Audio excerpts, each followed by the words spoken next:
Alors, bienvenue à tous. Aujourd'hui, je parle des dimensions vibratoires, de la première jusqu'à la cinquième dimension. J'explique en quoi elles consistent. Puis, je tente de clarifier les concepts parce que on en parle beaucoup ces temps-ci, puis c'est pas toujours clair. Vous allez voir, j'ai modifié la formule du vidéo. J'espère que ça va vous plaire.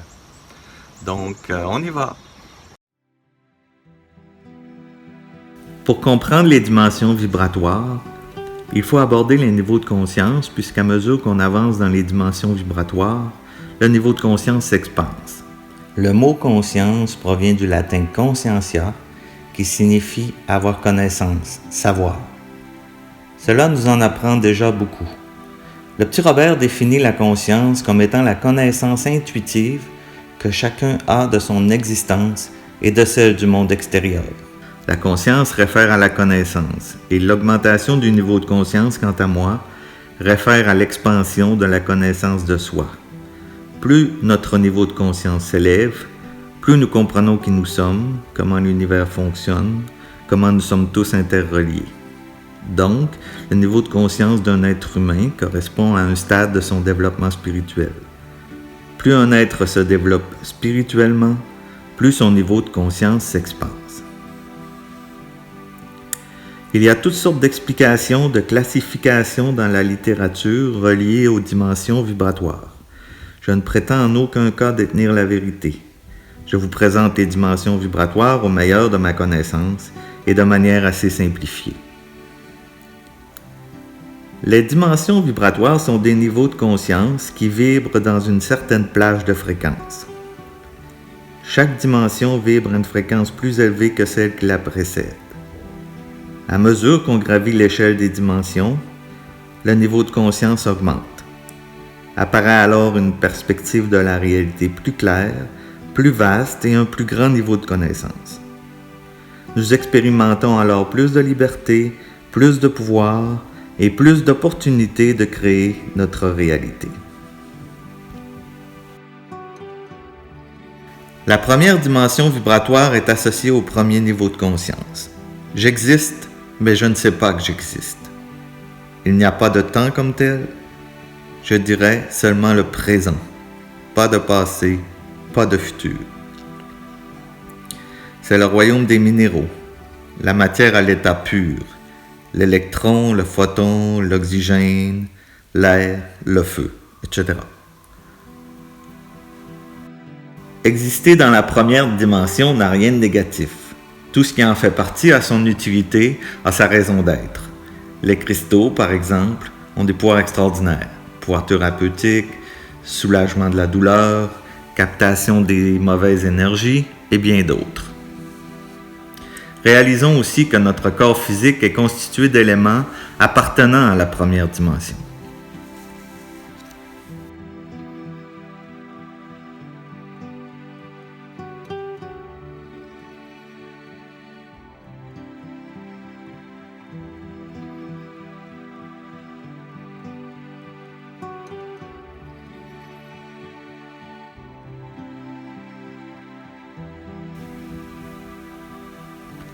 La deuxième dimension est associée au deuxième niveau de conscience.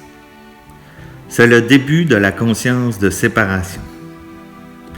Chaque fois que vous avez deux entités qui ont besoin de s'engager et d'interagir avec l'environnement, et l'une avec l'autre, pour manger, pour procréer, elles se trouvent au deuxième niveau de conscience. C'est la dimension où il y a la première perception du temps, maintenant et pas maintenant. La première perception de l'espace, ceci et pas ceci. La première perception de l'individualité, moi et pas moi. C'est principalement le royaume des plantes et le royaume du monde animal primitif. Nous comprenons donc qu'appartenir à une dimension inférieure ne signifie pas nécessairement ne pas être utile. Pensons aux plantes médicinales, par exemple. De même, les âmes des animaux commencent leur apprentissage à cette dimension.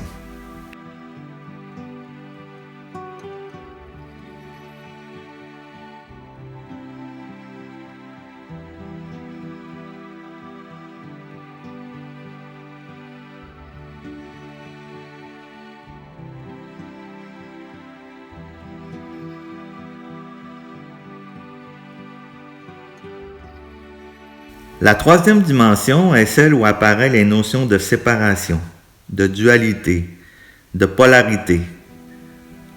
C'est celle où l'humain vit actuellement, mais plus pour très longtemps. C'est le monde de la dualité avec tout ce que cela implique, la séparation. C'est le monde dominant du moi-je, de l'ego, de la personnalité, du mental, de l'émotionnel, de la survie. Tout est basé sur la différenciation entre moi et les autres à tous les niveaux. Physique, sexe, âge, race, famille, travail, pouvoir, richesse. C'est un monde où l'on peut croire qu'il n'y a aucun lien entre moi et les autres et que c'est chacun pour soi. C'est aussi un monde de libre arbitre où les choix et les décisions sont basés sur des croyances duelles, le bon et le mauvais, le bien et le mal. Une autre caractéristique essentielle de la troisième dimension est au niveau de la création. Elle est très difficile pour deux raisons. D'abord, on n'a pas conscience de son pouvoir créateur à partir de nos pensées, de nos émotions. Donc, nous ne les contrôlons pas pour les diriger vers ce que nous désirons. La création est ainsi inconsciente et fluctuante. Elle correspond peu ou pas à nos aspirations.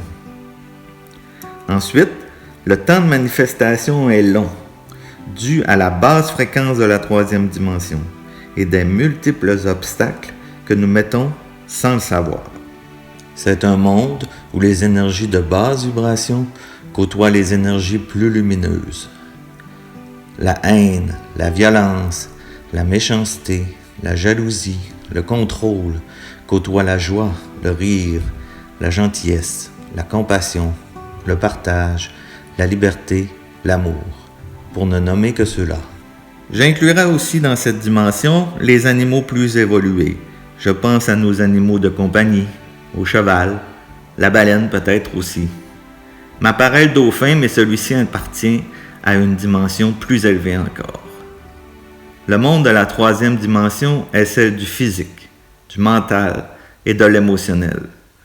Le spirituel est très peu ou pas présent.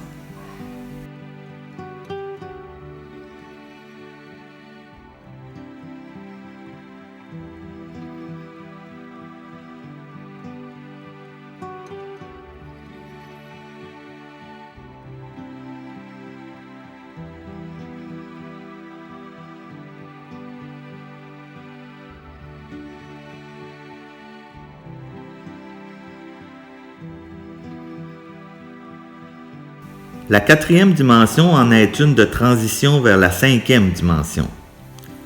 C'est la dimension où la spiritualité s'éveille, où le niveau de conscience fait un bond considérable en avant, où le taux vibratoire s'élève.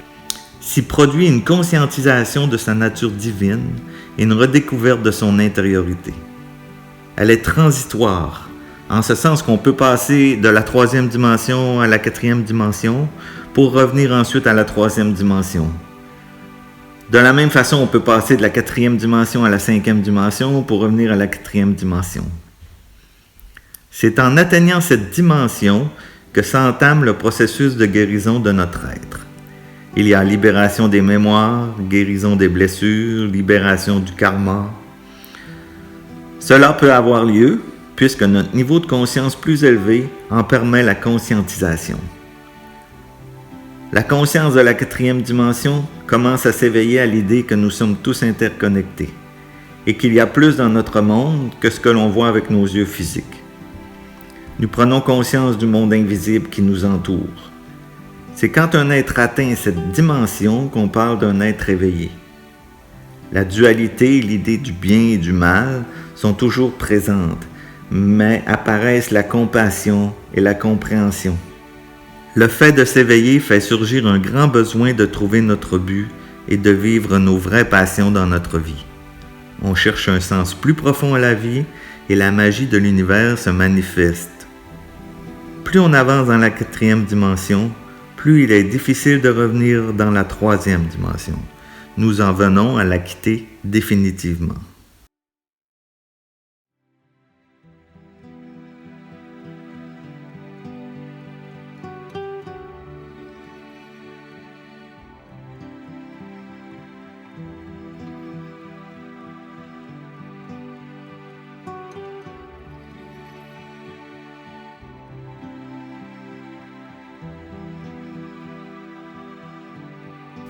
Nous arrivons ainsi à la 5e dimension. C'est la dimension à laquelle l'humain est appelé à s'élever pour habiter la nouvelle Terre. C'est le but ultime de tout humain incarné actuellement sur Terre. Effectivement, notre Terre-Mère est en train de s'élever à la 5e dimension. C'est ce processus qui crée tous ces changements, ce chaos à sa surface.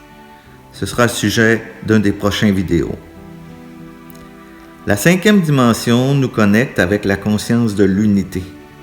Nous réalisons que nous sommes tous un. Nous sommes tous interconnectés. L'être est totalement axé sur son intériorité.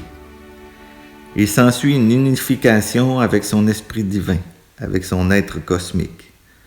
C'est l'unité, c'est l'état de paix, de joie, d'amour qui se manifeste par la créativité. Vivre l'instant présent. Il n'y a plus de problème de survie. Nous sommes dans l'abondance. Nous sommes des êtres créateurs avec leur plein potentiel. Nous créons notre propre réalité. La 5e dimension est une vibration qui appartient aux vibrations de l'amour, de la confiance, de la compassion, de la foi, de la grâce et de la gratitude. Il s'agit d'une magnifique fréquence de la forme la plus pure. L'autre est une extension de moi.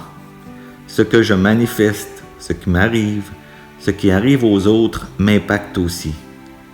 Ce que je vais créer, manifester, tiendra compte de l'autre, de la collectivité, du un. Je crée uniquement à partir de mon intériorité, unifié avec mon esprit divin. La terre de la 5e dimension est paradisiaque. L'humain qui l'habite se réalise divinement.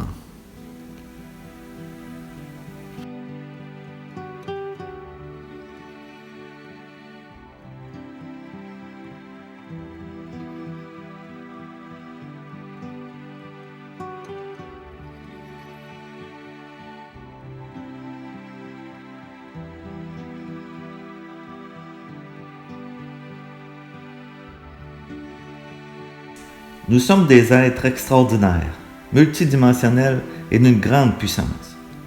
L'être éveillé qui s'engage sur le chemin menant à la 5e dimension se redécouvre. En élevant ses vibrations, son niveau de conscience s'expanse. Les énergies de plus basse vibration qui l'habitent se libèrent. Mémoire douloureuse du passé, mémoire karmique, vieille blessure, tristesse le quittent. Il se guérit. S'ensuit une compréhension du fonctionnement de l'univers, de la vie avec un grand V. Il comprend que nous sommes tous unis, nous sommes tous de la même essence.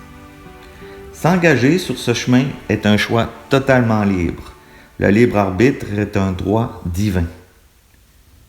Toutefois, il ne faut pas se conter d'histoire. La nouvelle Terre, la Terre de l'ère du Verseau, peu importe comment on l'appelle, est en train de s'élever par décret divin à la 5e dimension. Tous ceux qui veulent participer à sa création et faire partie de l'aventure doivent faire de même. S'élever à la 5e dimension signifie être libéré de toute énergie moindre, d'être totalement axé sur son intériorité, unifié avec son esprit divin, son être cosmique. L'humain de la 5e dimension est un extraordinaire créateur. Toutes ses créations originent de son intériorité pour être manifestées dans la matérialité. C'est une chance extraordinaire qui est là, devant nous. Nous avons choisi de nous incarner dans cette période de l'histoire de l'humanité pour vivre cette expérience. Alors voilà, j'ai exposé ma compréhension des dimensions.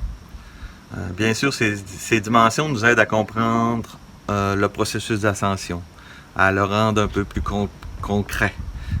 La littérature en parle de toutes sortes de façons. Je l'ai exprimé au meilleur de ma connaissance, selon ce que j'en comprends.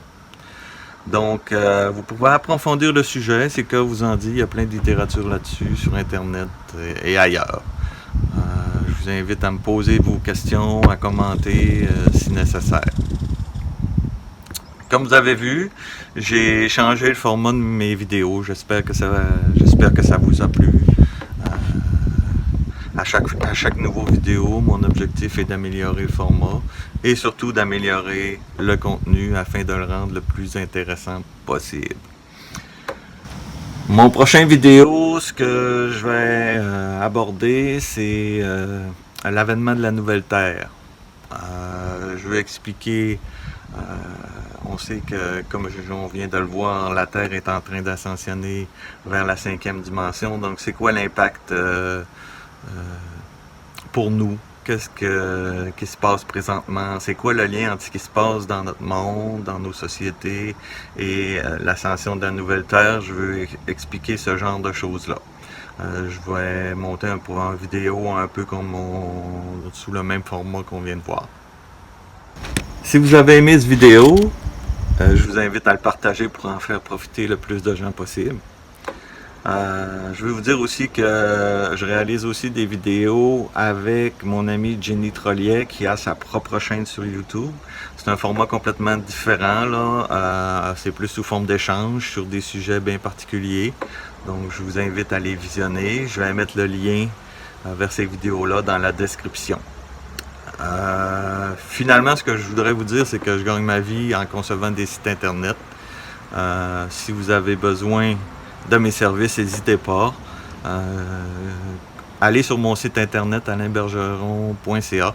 Vous allez avoir tous les détails sur la manière de me contacter. Donc, je vous remercie de m'avoir écouté. Puis, on se revoit bientôt.